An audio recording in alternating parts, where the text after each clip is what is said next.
Hi guys, ये दिमाग मशवरी this side. Zomato से खाना ऑर्डर सब करते हैं, बट जोमेटो के शेयर से अब सबको लगने लगा है डर।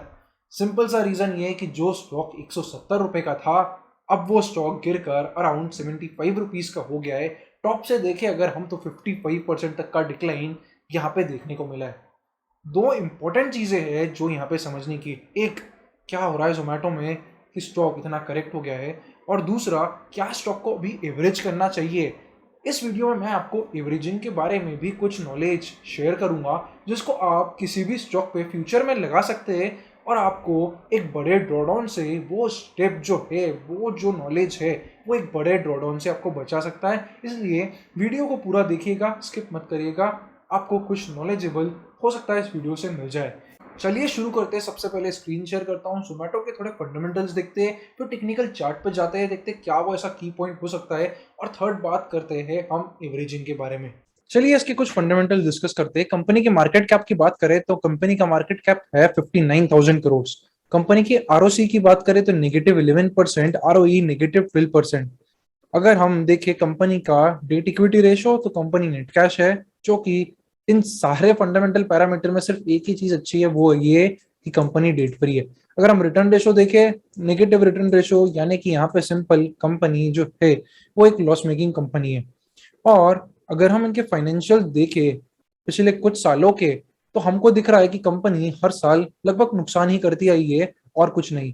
साथ में हमने पेटीएम के स्टॉक के बारे में भी बात करी थी पिछले वीडियो में, और वहां भी हमने यही चीज समझी थी कि आपको लॉस मेकिंग कंपनी से दूर रहना है, खास करके ऐसी कंपनीज जो शायद कभी प्रॉफिट में आए ना, या अगर आए भी प्रॉफिट में तो उसको आने में काफी साल लग जाए, 10 साल, 15 साल, 20 साल, कोई एक्चुअली निकाल ही नहीं पाए कि कब ये कंपनी प्रॉफिट में आ सकती है। चलिए देखते हैं इसके टेक्निकल चार्ट्स, क्योंकि फंडामेंटली तो यहाँ ज्यादा कुछ दिखने का नहीं है, सब कुछ नुकसान में ही है। अब हम बात करते हैं स्टॉक के चार्ट की, जहां से कुछ अच्छी चीज हम निकाल सकते हैं। देखिए स्टॉक जो था यहाँ पे अराउंड 170 रुपीज का था, अराउंड 55% अब स्टॉक डाउन है। इस स्टॉक को खरीदना चाहिए या नहीं? चलिए इसके लिए हम एक सिंपल सी ट्रेंड लाइन ड्रॉ करेंगे।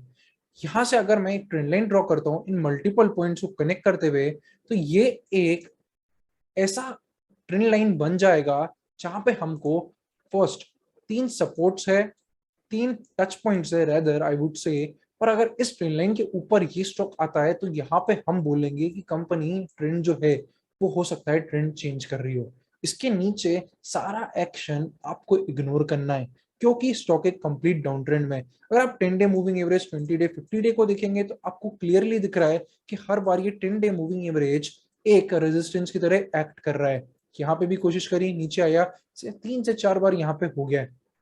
फर्स्ट स्टेप में ये कि स्टॉक इन मूविंग एवरेजेस के ऊपर आए, इन तीनों मूविंग एवरेजेस के ऊपर। सेकेंड स्टेप में हमको ये ट्रेंड लाइन का ब्रेक चाहिए, जहां पे आपको फिर एक ट्रेंडिंग मूव्स इस स्टॉक में मिल सकते हैं। पर जब तक ये पर्टिकुलर ट्रेंड लाइन नहीं आए, पे कौन से लेवल से होगी एग्जैक्टली ये बोला नहीं जा सकता, क्योंकि ये एक मूविंग ट्रेंड लाइन है। प्राइजेस जैसे मूव कर रहे, जब इधर आ रहे, और इसके बाद एक अच्छा clean breakout with a good price structure हमको देते, हायर हाई बनाकर, वहां से ये स्टॉक हो सकता है अच्छा ट्रेंडिंग मूव दे। बट उसके पहले तो सिर्फ नो है इस स्टॉक को। अगर आपको फ्रेश पोजीशंस लेना है, फ्रेश इन्वेस्टमेंट्स करना है, स्टॉक से दूर रहना है, सिंपल चीज फर्स्ट कि ये स्टॉक एक फंडामेंटली अच्छा स्टॉक नहीं है।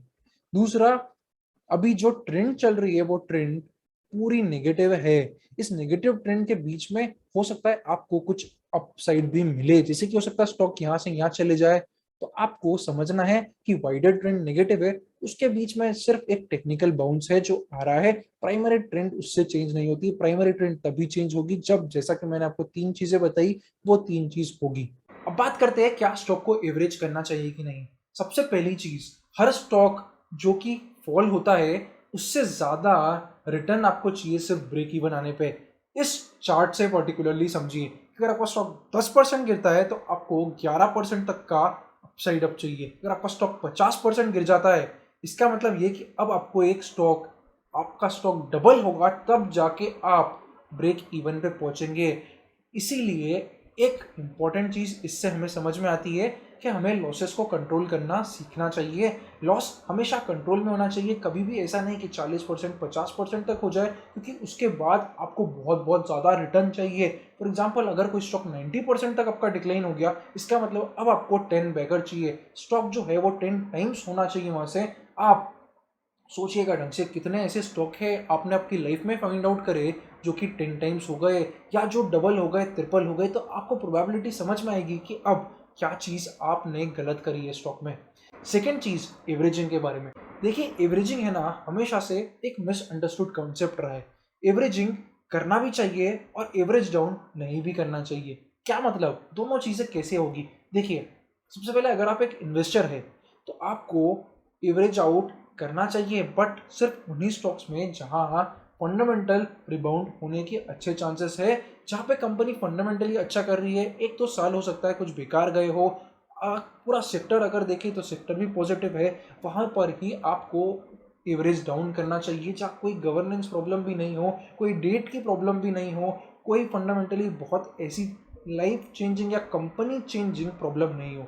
अगर आप एक ट्रेडर है, ट्रेंड फॉलोअर है, तो आपको एवरेज डाउन से बच के रहना है। एक बहुत बड़ा मिसकंसेप्शन जो है रिटेल इन्वेस्टर्स के माइंड में, वो मैं आज क्लियर कर देता हूँ। देखिए एक चीज़ समझिए, अगर आपके पास 10,000 रुपये, आप उसको किसी भी स्टॉक में लगाएंगे ना, और अगर वो स्टॉक 10% बढ़ेगा तो 10,000 पे आप 1,000 रुपये ही अर्न करेंगे। वो आपके स्टॉक से कमा रहे, उससे फर्क नहीं पड़ता है। बहुत लोग क्या पीछे पड़ जाते हैं कि स्टॉक 100 में लिया था, अब 70 पर है और खरीद लेता हूँ, मेरा एवरेज प्राइस नीचे जाएगा। अरे पर आप ये तो चीज़ समझिए कि वो कहीं भी लगाएंगे, अगर 10% 20% बढ़ेगा तो 10,000 पे 2,000 ही बनेगा। वो पर्टिकुलर स्टॉक में एवरेज डाउन करने से 20% एकदम 60-70 हज़ार नहीं हो जाएगा 10,000 रुपये पे। तो आपको यहाँ इमोशंस को कंट्रोल करना है और लॉजिक से सोचना है।